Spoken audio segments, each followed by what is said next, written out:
All right, we are finally to the end of fractions. So the last thing that we want to look at is order of operations with fractions. And the purpose of this is 1, just to review order of operations, and 2, just to remember all of our rules for the different operations with fractions. This comes from section 3.5. Okay, so let's recall order of operations. Remember that order of operations is please excuse my dear Aunt Sally, or PEMDAS. This stands for parentheses, which means simplify inside. Exponents, multiply and divide.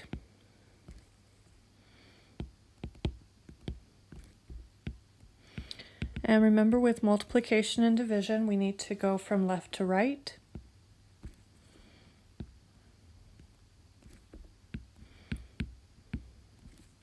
Same thing with addition and subtraction. Okay, so now just some quick hints on our operations is, remember, when we talk about multiplying fractions, we want to cancel and multiply straight across. Divide, remember, we have the copy dot flip. And for add and subtract, remember that we need to find a least common denominator.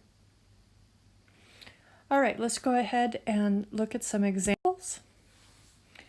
Now, before we get into order of operations, let's just talk about exponents for a few minutes. Exponents, when we want to raise a fraction to an exponent, we are going to apply the exponent to the numerator and the denominator.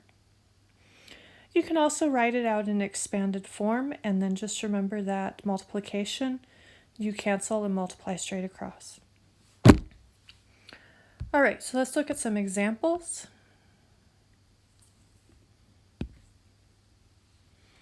If we look at negative 1/2 cubed, this is the same thing as negative 1/2 times negative 1/2 times negative 1/2. If we multiply straight across, well, remember, with our negatives, we can cancel. I have 1 left. 1 times 1 times 1 is just 1. 2 times 2 times 2 is 8. Or, as I said, we can go ahead and use a shortcut. If you are comfortable with exponents, only if you are comfortable with exponents. Remember that the cube of a negative number, if there's an odd number of negatives, it'll stay negative. 1 cubed is 1. 2 cubed is 8.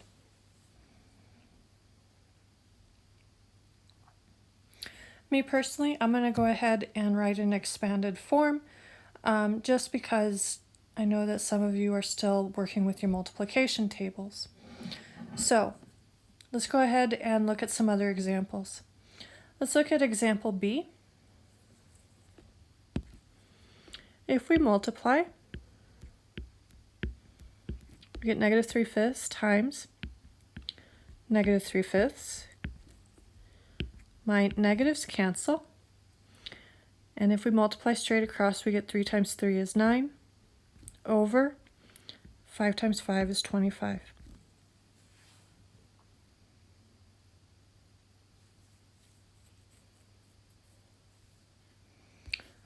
All right, let's go ahead and look at example C. There's several ways to do this problem.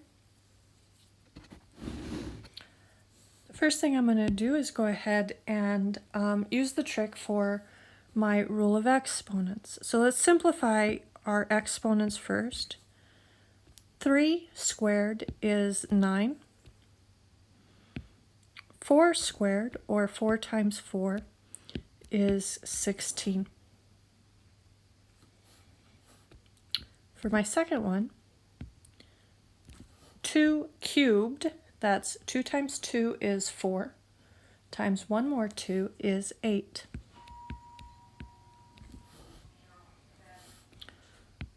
3 cubed, 3 times 3 is 9, times 1 more 3 is 27.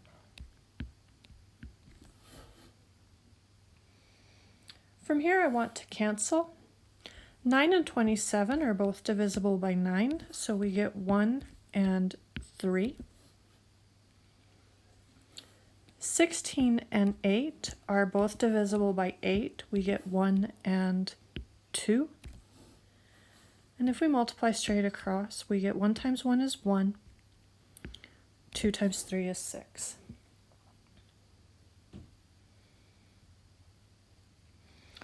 Now, if you don't want to do, we can also write this out in expanded form. And so let's see what that looks like.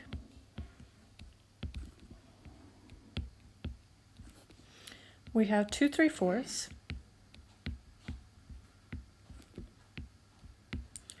We have 3 2/3.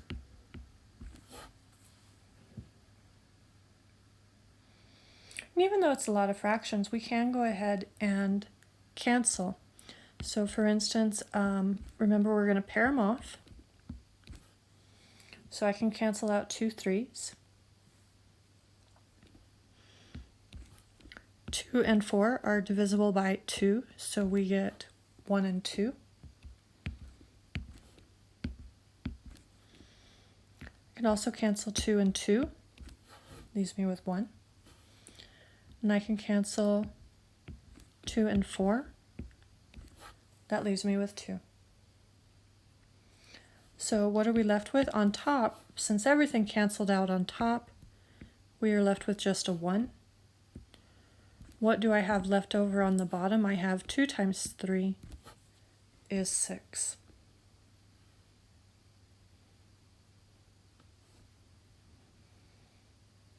So either way, you're going to get the same answer. All right, now let's go ahead and look at let's go ahead and get into our order of operations.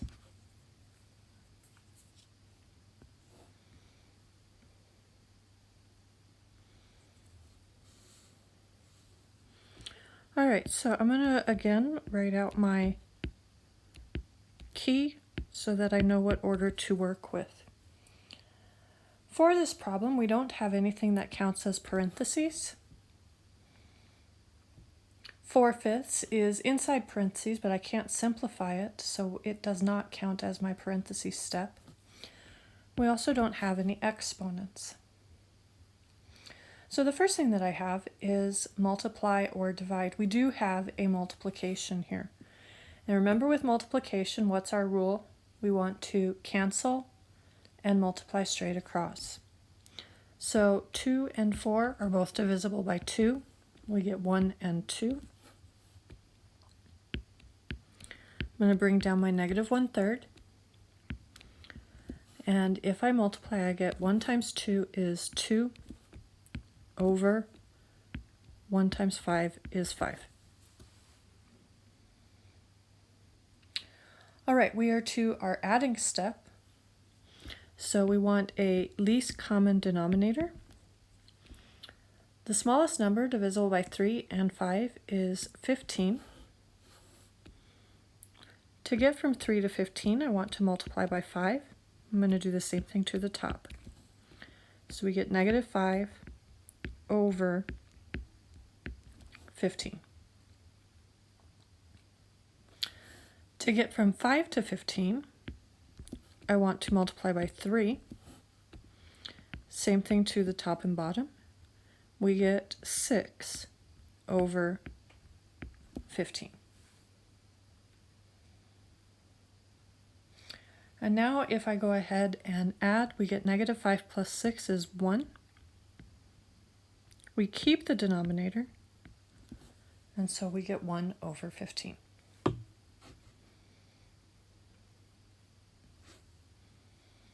All right, let's come over to example B.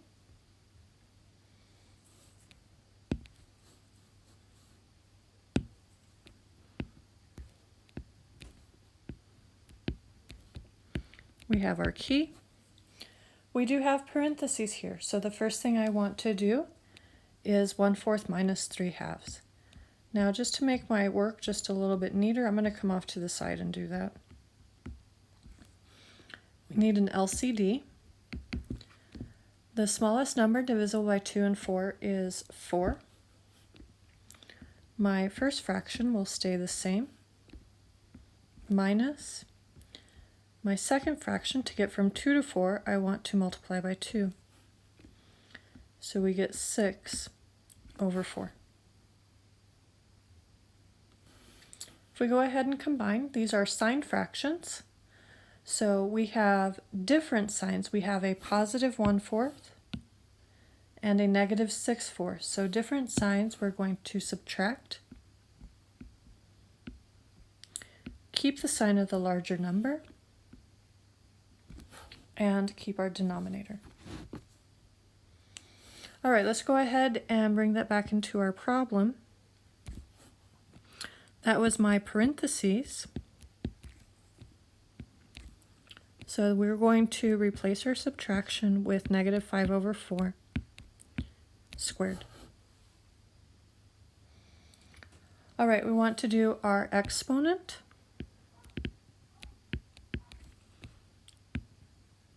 If I square negative, it becomes a positive. If I square 25 or 5, I get 25. And if I square 4, I get 16.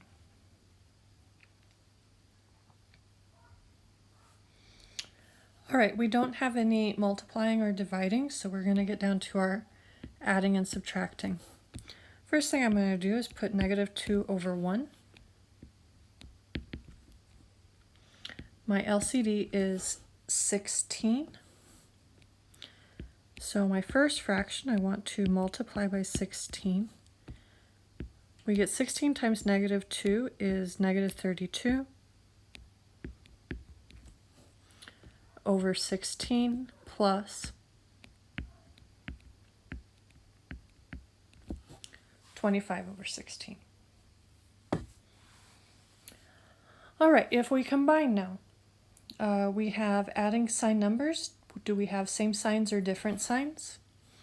For this one, we have different signs, so we're going to subtract. Keep the sign of the larger number, it is negative, over my denominator. Our final answer is negative 7/16.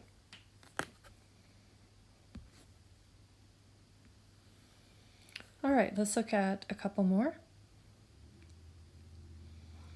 Example C.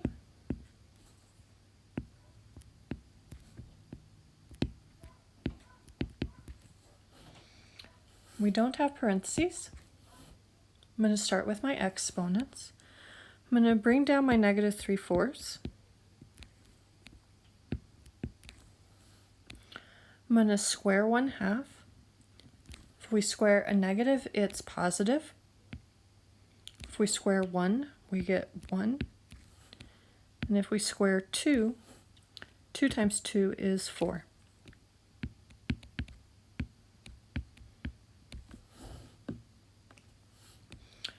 That's my exponent. All right, do we have any multiplying and dividing? Yes, we do. So we have a division here, and remember that with division, our rule is to copy dot flip. So I'm going to copy my first fraction, dot, flip my second fraction. This is now a multiplication problem. Sorry, I got a little carried away there. Should be 3/2. This is now a multiplication problem, so now we can go ahead and multiply straight across. I'm going to bring down my negative 3/4. And if we multiply, we get 1 times 3 is 3. 4 times 2 is 8. All right, what is our LCD? Now that we are to our adding and subtracting. Smallest number divisible by 4 and 8 is 8. first fraction, I want to multiply by 2. We get negative 6 over 8 plus 3 over 8. Do we have same signs or different signs? This is different signs. So I'm going to subtract, keep the sign of the larger number, which is the 6, so it will stay negative, and we keep the denominator. So our final answer is negative 3 over 8. All right, last one.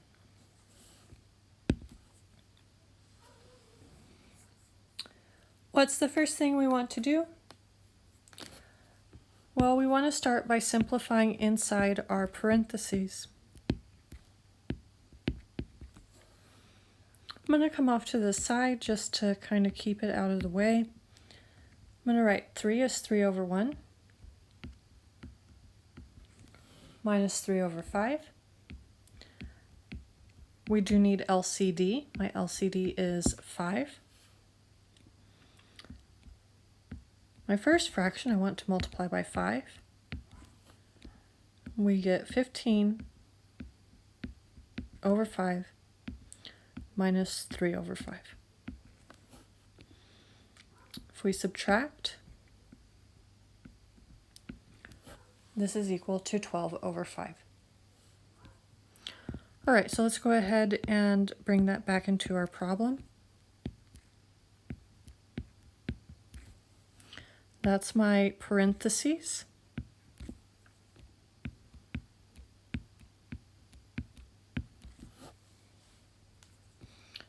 We don't have exponents, so my next step is to multiply or divide. We do have a multiplication here, so I'm going to cancel my 6 and my 12. We get 1 and 2. Let's bring down the 12/5 that's outside. 1 times 2 is 2. 1 times 5 is 5.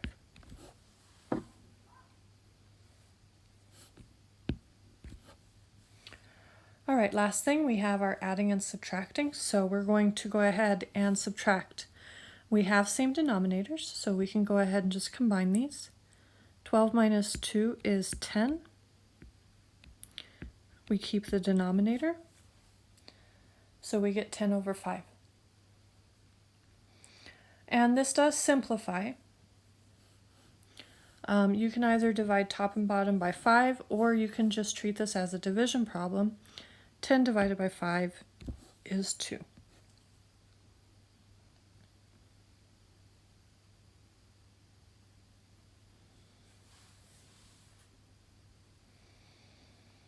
Now the ones on the homework are probably going to be significantly easier than these, only because I don't think I have any signed numbers in there. I don't think you're going to have to worry about signed numbers on top of all the operations. I think that it's going to always be positive fractions that you're working with.